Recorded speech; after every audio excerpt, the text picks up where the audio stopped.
जय श्री कृष्ण। बात करते हैं लाडले कृष्ण की ही, जो थोड़े बड़े हो गए हैं। अपने मैया से कहते हैं, मैया मुझे गाय को चराने जाना है। तो मैया कहती, तुम अभी बहुत छोटे हो।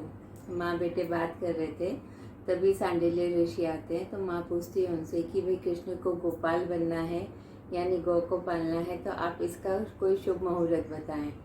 तो सांडिल्य ऋषि कार्तिक मास की शुक्ल पक्ष की अष्टमी, जो हम लोग गोपाष्टमी के रूप में मनाते हैं, वो दिन तय करते हैं। वो दिन तो कल ही था। तो कृष्ण तो बहुत खुश हो गए।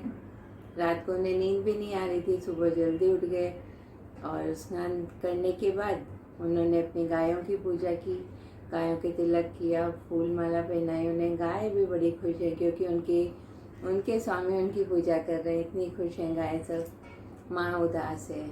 माँ ने कहा कि तुम इतनी धूप में ऐसे वन में जाओगे, तुम्हारे पैरों में कंकड़ कांटे चुभ जाएंगे, तो तुम उपानह पहन लो। उपानह मीन्स जूते या खड़ाऊँ। तो कृष्ण ने माँ से कहा, मैं कैसे पहन सकता हूँ। माँ ने कहा, क्यों नहीं पहन सकते हो। बोले, माँ मैं गायों का सेवक हूँ, और जब मेरी गाय जूते नहीं पहनेंगी तो मैं कैसे पहन सकता हूँ।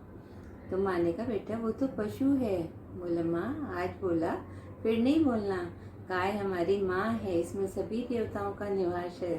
ऐसा कहकर कृष्ण अपनी माँ को समझाते हैं और कहते हैं, कृष्ण गोकुल में थे तब तक उन्होंने जूते या उपानह नहीं पहने, और उनके वस्त्र भी साधारण ही होते थे, जैसे उनके सखाओं के वस्त्र होते थे, इस तरह से।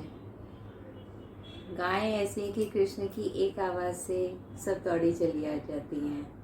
और सब दोपहर का टाइम है, लंच टाइम है, तो सब बैठे हैं अपने अपने घर से, टिफ़िन लेकर आए हैं, खाना लेकर आए हैं अपना।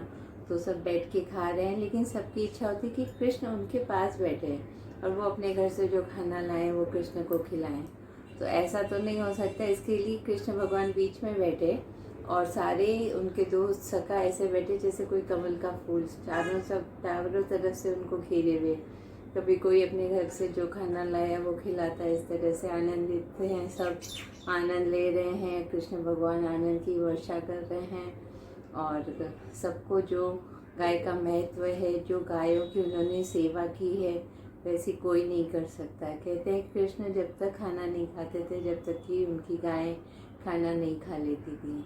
तो इस तरह से हम जानते हैं, समझते हैं आज की गोपाष्टमी क्यों मनाते हैं, और हमारे लाडले कृष्ण के जीवन में गाय का कितना महत्व था।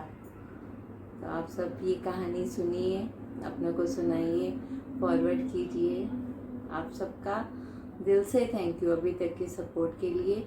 आगे सपोर्ट बनाए रहिए और कहानी का ये जो चैनल है इसके बारे में ज़्यादा से ज़्यादा लोगों को बताइए। जय श्री कृष्ण। सबका मंगल हो।